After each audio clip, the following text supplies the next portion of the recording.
Good morning વિદ્યાર્થી મિત્રો, આપણે 6 ચેપ્ટર ઇકોનોમિક્સમાં 12થમાં કમ્પ્લીટ કરી લીધા છે. આપણે 7મું ચેપ્ટર વસ્તી આવેલા છીએ અને વસ્તી એ ખૂબ સિમ્પલ આખું ચેપ્ટર છે અને આમાંથી દર વખતે લગભગ 8 થી 10 માર્કનું પૂછાય, તો આ બહુ અગત્યનો પાર્ટ છે. આપણે એના પોઈન્ટ છે એ ખાસ યાદ રાખજો. બાકી બધું તમે તમારી રીતે લખી શકો છો, પણ પોઈન્ટ તમારે ખાસ યાદ રાખવાના છે.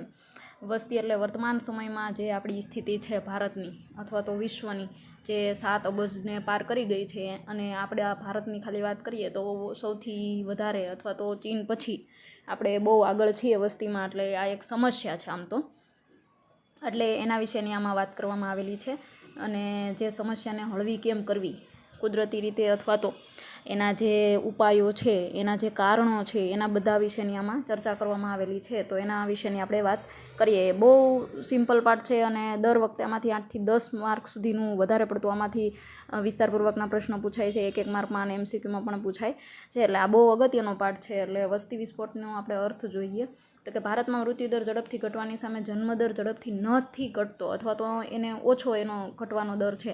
એટલે ચોખ્ખો વસ્તી વધારો ઊંચા દરે થાય અને એને કહેવાય છે વસ્તી વિસ્ફોટ. વિસ્ફોટ એટલે શું? તો આપણને ખબર જ છે કે જ્યારે જન્મનો દર જે છે એ ખૂબ વધારે છે અને સામે મૃત્યુનો દર છે એ હવે આધુનિક સુવિધાઓ આવી ગઈ એટલે ખૂબ ઓછો થઈ ગયો છે. તો એનાથી જે વસ્તી વધે છે, દિવસે ને દિવસે ખૂબ વધે છે, એટલે એ વસ્તી વિસ્ફોટ છે. તમે એનો અર્થ આ રીતે લખી શકો છો. હવે આપણે વસ્તીની જો ઘણી બધી સમસ્યાઓ છે આપણા દેશમાં. વસ્તીનું જે અત્યારે વર્તમાન સમયમાં જે ઝડપથી વધારો થઈ ગયો છે, એમાં આપણે ભારત છે એ કાંઈ અપવાદ નથી. સૌથી વધારે આપણા દેશમાં સતત વસ્તી વધે છે અને ભવિષ્યમાં કદાચ ચીનની આપણે સમકક્ષ આવી જઈએ. એટલે એના માટે ખાસ આ વસ્તુ આપણે જોવાની છે. 31 થી 11 સુધી ભારતની વસ્તીમાં સતત વધારો થયો છે. 51માં સૌ પ્રથમવાર વસ્તીની ગણતરી કરવામાં આવેલી હતી અને ત્યારે હતી 36.1 કરોડ, અને 11માં જ્યારે છેલ્લે ગણતરી કરી ત્યારે 121.02 કરોડ થઈ ગઈ હતી. એટલે આ એક માર્કમાં તમને પ્રશ્ન કદાચ પૂછાય તો આ વસ્તુ તમારે યાદ રાખવાની છે. એટલે 1970 પછી ઝડપથી વસ્તી વધારો અને વસ્તી વિસ્ફોટ તરીકે આ વર્ષને ઓળખવામાં આવે છે. હવે એ બધી વસ્તુઓ જે છે એના કદ અને વૃદ્ધિ, એટલે કે કઈ રીતે વધે છે અને એનું આખું એક કોષ્ટક છે. એમાં વર્ષ દર્શાવવામાં આવેલા છે 1901 થી 2011 સુધી, અને વસ્તીની કરોડમાં તો છેલ્લે 121.02 2011માં. પછી વસ્તીનો વાર્ષિક સરેરાશ જે છે ક્યારેક પ્લસમાં ને ક્યારેક માઇનસ એવી રીતે થઈ, પણ મોસ્ટ ઓફ પ્લસમાં છે. એટલે બહુ વધારે પડતું આપણે વૃદ્ધિ દર છે જોવા મળે છે. એ જ રીતે એનો ગ્રાફ બનાવવામાં આવેલો છે. આકૃતિ જે છે એને આખું ગ્રાફમાં, એટલે કે એના સ્તંભ બનાવવામાં આવેલા છે. તમે જોઈ શકો છો વિશ્લેષણ અને તારણો. એટલે આ જે સ્તંભ છે, જે આકૃતિ છે, એના ઉપરથી તમારે વિશ્લેષણ કરવાનું છે કે કઈ રીતે કયા વર્ષમાં 1951માં 36.1, 1961માં 43.9, 1971માં 54.8, 1981માં 68.3, 1991માં 84.6 અને 2001માં 102.7 અને છેલ્લે 2011માં જ્યારે ગણતરી કરવામાં આવી ત્યારે 121.02. એવી રીતે એનો વૃદ્ધિનો દર છે એ સતત વધતો રહે છે. એટલે આવી રીતે આખી એની જે આકૃતિ છે એ બનાવવામાં આવેલી છે. ત્યાર પછી ભારતમાં સ્ત્રી અને પુરુષોની વસ્તી કઈ રીતની છે, તો વર્ષ 1951માં પુરુષોની વસ્તી હતી 18.55 અને સ્ત્રીઓની વસ્તી હતી 17.56.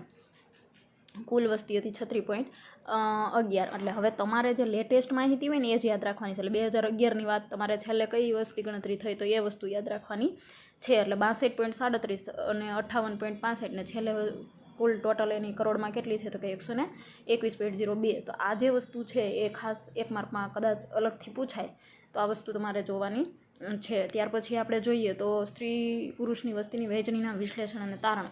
તો તારણો જે છે એ આ જે ઉપરનું કોષ્ટક છે એને આખું અલગથી, એટલે કઈ રીતે વસ્તીની જે વહેંચણી, એટલે કે કઈ જગ્યાએ કેટલી વસ્તી હતી, કેમ કઈ રીતે કુલ એની વસ્તી વૃદ્ધિમાં એનું પરિણામ શું આવેલું, 2011માં કઈ રીતે એની તફાવત જોવા મળે છે, 2051માં કેટલી હતી અને પછી છેલ્લે 11માં કેટલી થઈ. ટૂંકમાં એ એની વિગત છે.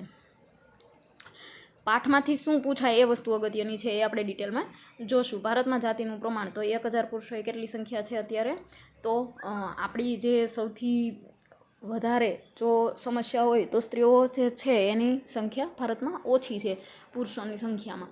એટલે આ જે જાતિનું પ્રમાણ છે એને સેક્સ રેટિયો કહેવાય.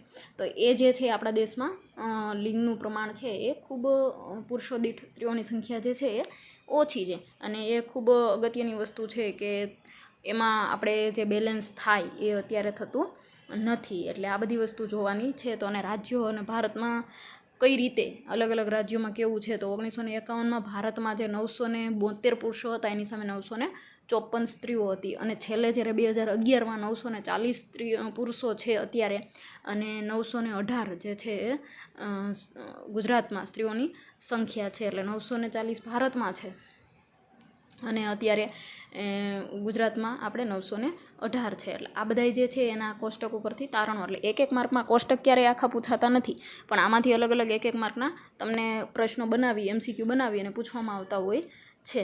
એટલે આ વસ્તુ તમારે યાદ રાખવાની. એક છેલ્લી માહિતી, એક ક્યાંક ભારત આવતું હોય તો અને ક્યાંક આપણું ગુજરાતનો ઉલ્લેખ થતો હોય તો આ બધી વસ્તુઓ અગત્યની તમારે માનવાની. તો હવે વય જૂથ પ્રમાણે ભારતની વસ્તી, જો વય જૂથ એટલે બાળકોની સંખ્યા, મોટાઓની સંખ્યા, કિશોરોની સંખ્યા અને સ્ત્રીઓની સંખ્યા. તો આ બધી જે વસ્તુ છે વૃદ્ધોની સંખ્યા, એને વય જૂથ કહેવામાં આવે છે.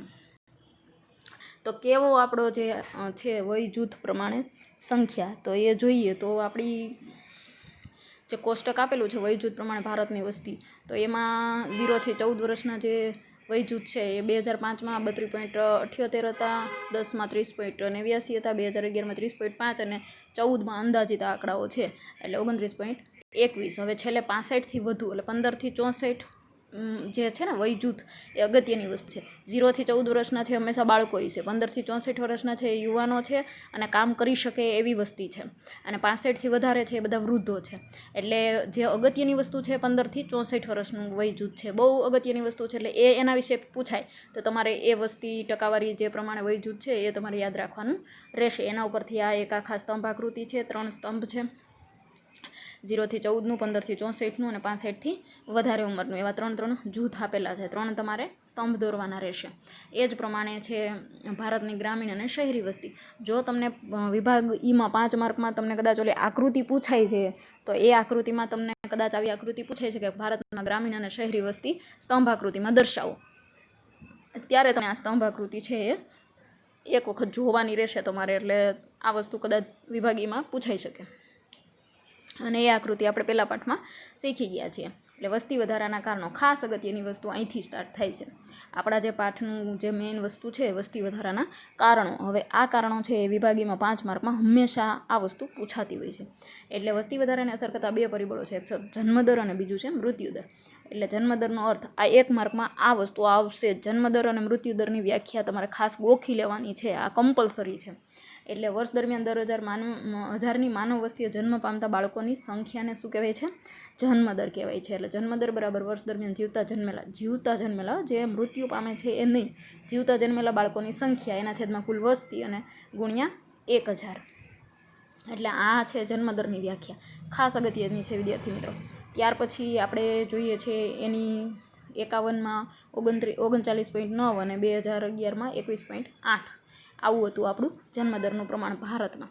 એ કદાચ તમને અલગથી 1 માર્કમાં પૂછાય તો એ ખાસ યાદ રાખવાનું તમારે. પછી મૃત્યુદરનો સેમ 2 અર્થ જે છે એ સરખા જ છે, પણ આપણે એ વસ્તુને ખાસ યાદ રાખવાની છે, કારણ કે જન્મદરની વ્યાખ્યા પૂછાય છે અને મૃત્યુદરની વ્યાખ્યા પણ પૂછાતી હોય છે. તમારે ખાલી બહુ સિમ્પલ વસ્તુ છે યાદ રાખવાની. વર્ષ દરમિયાન 10,000ની માનવ વસ્તીએ મૃત્યુ પામતા વ્યક્તિઓની સંખ્યાને મૃત્યુદર કહે છે. મૃત્યુદર બરાબર 1 વર્ષ દરમિયાન મૃત્યુ પામતા માણસોની સંખ્યા અને કુલ વસ્તી એને ગુણ્યા 1000.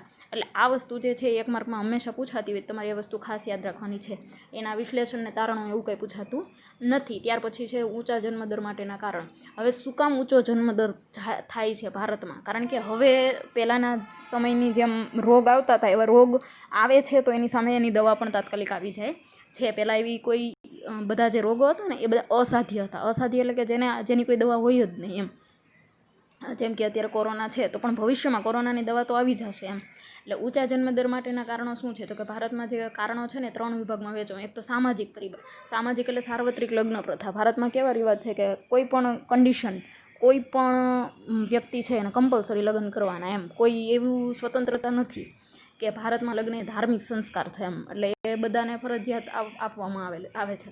હવે એમાં સ્ત્રી જો ભારતમાં ઘણી બધી દેશની તુલનામાં આપણી જે ભારતની સ્ત્રીઓ છે એની બહુ નાની ઉંમર હોય છે અને એમાં એના લગ્ન કરી દેવામાં આવે છે, એટલે જન્મદર છે એ ઊંચો છે, સ્વાભાવિક છે.